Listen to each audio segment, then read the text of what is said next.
is what I think you were mentioning about the hair loss. So basically, this particular condition is called Biotinidase deficiency.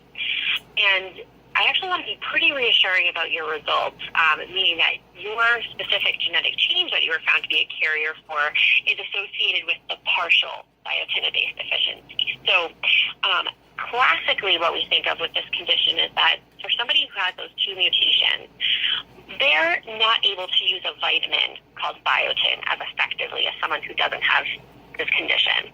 Basically what happens when we typically take biotin in from our diet, we use what we need and the rest of it gets recycled through our system. Okay. For kids that have this condition, biotinidase deficiency, they're not able to do that recycling process. So basically what happens is they use the biotin they need and the rest of it just gets shuttled out through their waste system. So with the classic form, we can see things like if we don't treat by providing extra biotin in the diet, then we can see progressive, concerns like seizures or weak muscle tone, developmental delay, like you said, hair loss or vision loss. But we know that for the people who have partial biotinidase deficiency, which is what you're a carrier of, they actually have enough of that recycling process that often they never experience any health concern. Sometimes what can happen is that if they get sick, like have the flu or have surgery or have other kind of stress on their body, sometimes they can have mild symptoms like skin rashes or low muscle tone or hair loss. But these symptoms typically only appear during those very stressful times. And often kids with a partial biotinidase deficiency, they're sometimes treated for the first year of life, but then after that they don't necessarily need to have any more treatment from there on out. The way that I describe this test is if you think about our genes like books, basically we're only looking at the most commonly misspelled words. Okay, so we don't look at every single DNA letter within these genes. So, if your husband, and I apologize, I didn't catch your name. Dan.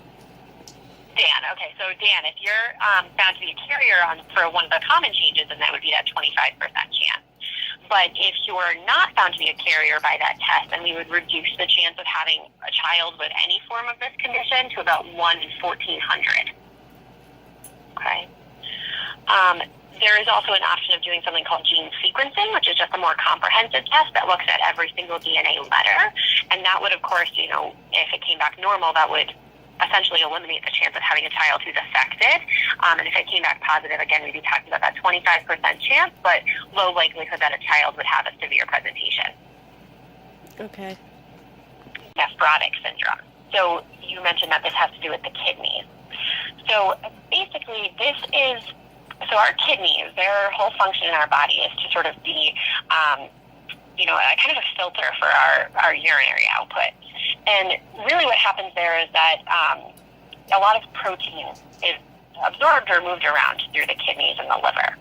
So what can happen is that people with this condition, so people who have two mutations, one from mom and one from dad, they often have excess protein in their urine. So too much protein is being let out of their body and not enough protein is being stored in their body.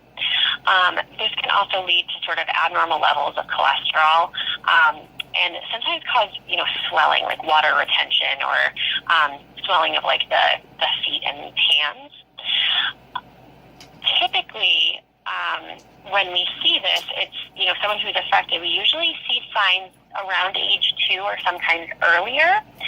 And unfortunately, these kids don't respond to medication as well. So typically steroids are given to children that have kidney problems, but children with this form of nephrotic syndrome, they don't respond to steroids as well. So what the recommendation is to have a kidney transplant. Oh, wow. Okay. So this is one where, because you're a carrier, we don't expect you to have any health concerns related to this. Like, we don't think you have any kidney problems or at risk for that.